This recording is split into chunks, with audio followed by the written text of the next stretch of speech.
अस्सलामुअलैकुम वरहमतुल्लाहि वबरकातुहू। I am naturopath Nida Sabir. उम्मीद करती हूँ आप लोग खैरियत के साथ होंगे।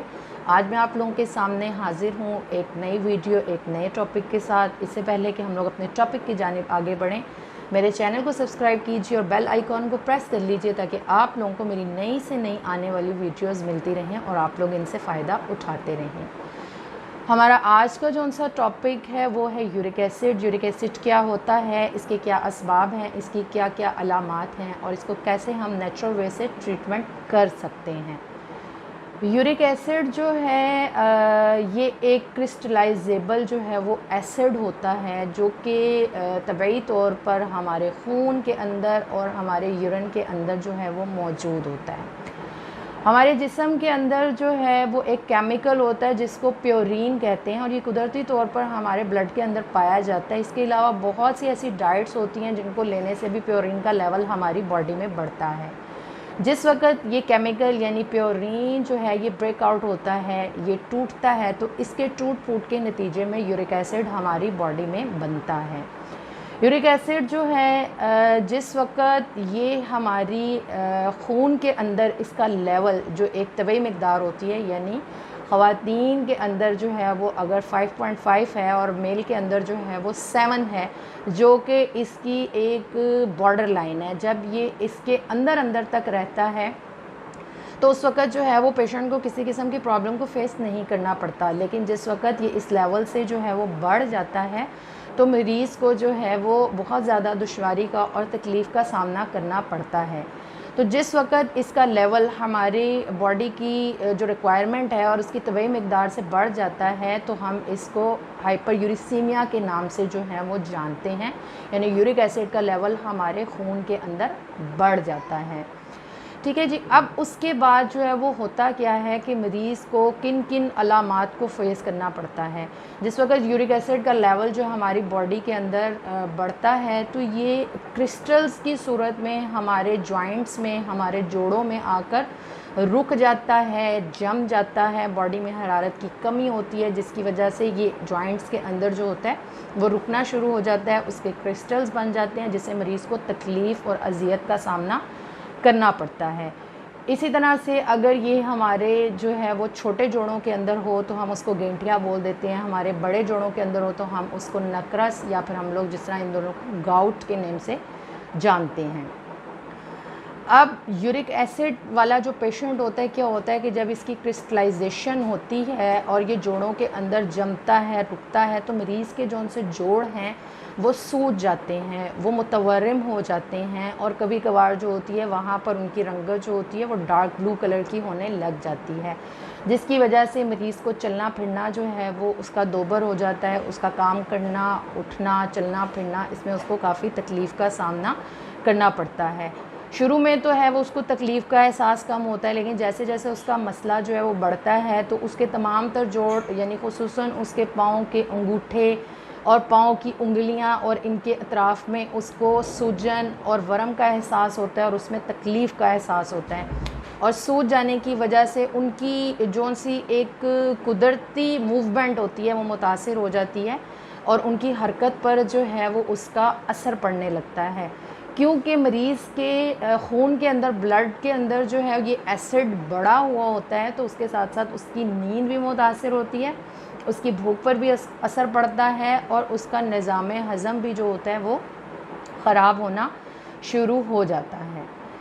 दूसरी तरफ हम लोग बात करते हैं कि होता क्या है, इसका लेवल हमारे ब्लड में किस तरह से बढ़ता है। तो जो हमारे किडनीज़ होती हैं उसके अंदर एक सोजिश होती है, एक सुकेड़ होता है, जिसकी वजह से जो उनसे गुर्दों के फ़िल्टर होते हैं वो इस गाढ़े मवाद को, यानी वो एसिड जो कि बढ़ गया हुआ है, इसको वो एब्जॉर्ब नहीं कर पाते, उसको बॉडी से पूरी तरीके से उसको खारिज नहीं कर पाते। तो क्या होता है, जो यूरिन होता है वो भी ऐसे मरीज़ को मकदार में कम और गाढ़ा और रंगत में मतलब सुर्खी माइल सा होता है और कलील मकदार के अंदर जो है वो आता है।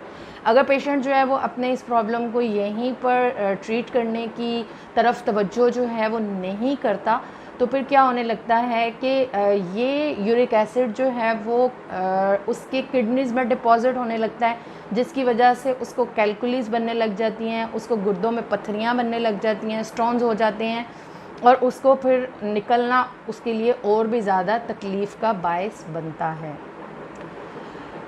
अब इसके मेन रीज़न्स जो हैं वो क्या होते हैं? यूरिक एसिड का प्रॉब्लम किन लोगों को फेस करना पड़ता है? तो आम तौर पर वो लोग जिनके गुर्दे जो हैं वो कमज़ोर होते हैं, उनमें किसी किस्म की कोई स्वेलिंग होती है जिसकी वजह से वो उनकी जो उनका वर्क है वो स्लो हुआ होता है, तो ऐसे लोगों को यूरिक एसिड का प्रॉब्लम हो सकता है।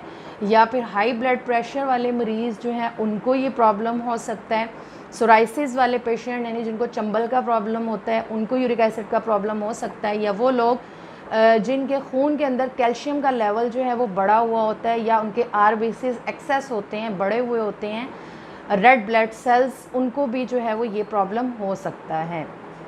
दूसरा, वो लोग जो कि अपनी डाइट के अंदर ज़्यादा ऐसी चीज़ें लेते हैं जो कि यूरिक एसिड को बढ़ाने वाली होती हैं, या वो प्योरीन के लेवल को जो है वो हमारे ब्लड के अंदर ज़्यादा करती हैं। उसके अंदर बहुत से सी फूड्स हैं और उसके अंदर जो है वो मुख्तलिफ़ तरह के गोश्त शामिल हैं, या बहुत सी बीन्स इसके अंदर जो है वो शामिल हैं, या बहुत ज़्यादा जो डार्क ग्रीन कलर की वेजिटेबल्स होती हैं, ये तमाम तर चीज़ें जो हैं वो इसके अंदर शामिल हैं।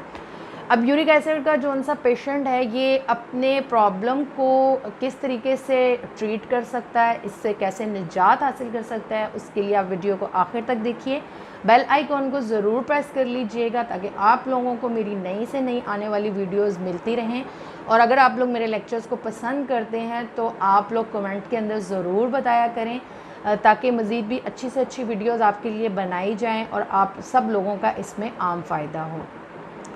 तो हम लोग बात करते हैं इसके इलाज के बारे में। यूरिक एसिड को हम लोग नेचुरल हर्बल रेमेडीज़ के साथ किस तरह से ट्रीट कर सकते हैं, तो उसके लिए आप लोगों ने एक नुस्खा तैयार करना है। उसमें आप लोग ऐड करेंगे अजवाइन देसी, ये आप लोग ले लेंगे 40 ग्राम, 20 ग्राम आप लोग लेंगे पुदीना और 20 ग्राम ही आप इसमें ऐड करेंगे गंधक।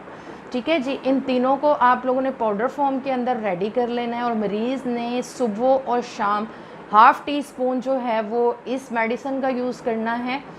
और दोपहर के वक्त के लिए मैं आप लोगों को बता दूं कि उसमें ये करना है कि सुहागा आप लोगों ने ले लेना है, उसको अच्छे तरीके से तवे पर भून लेना है, उसको खिल करना कहते हैं। भूनने के बाद जब वो फूल जाए, हल्का हो जाए, तो उसको पाउडर कर लेना है। अब पाउडर करके जितना उसका वज़न हो उसके अंदर उतनी ही आप लोगों ने मुलट्ठी ऐड कर लेनी है। इन दोनों का जो मिक्सचर है उसको अच्छे तरीके से मिक्स करके आप लोगों ने अपने पास महफूज कर लेना है। और इसको जो है वो दोपहर को छोटी आधी चम्मच जो है वो नीम गर्म पानी के साथ इस्तेमाल करना है। लेकिन यहाँ पर आप लोगों को ये बताती चलूँ कि किसी भी मेडिसिन को स्टार्ट करने से पहले किसी अच्छे फिजिशियन से जो है वो मशवरा ज़रूर कीजिए, अपनी नब्ज़ ज़रूर दिखाइए, उसके मुताबिक अपने इलाज को स्टार्ट कीजिएगा। और एहतियाती तदाबीर जिन पर अमल करना है उसमें आप लोगों ने गोश्त को अवॉइड करना है, गोश्त का इस्तेमाल जो है वो बिल्कुल भी नहीं करना। और चलते फिरते जो है वो रहना है, चलना फिरना बिल्कुल इसमें मुश्किल होता है मरीज़ के लिए, लेकिन अगर वो बैठ जाएगा तो इसका ये प्रॉब्लम और भी ज़्यादा उसके लिए तकलीफ़ का बायस होगा। उम्मीद करती हूँ कि मेरे आज के लेक्चर से आप लोगों को फ़ायदा होगा और मज़ीद भी अच्छी वीडियोज़ के साथ आपकी खिदमत में हाजिर होती रहूँगी।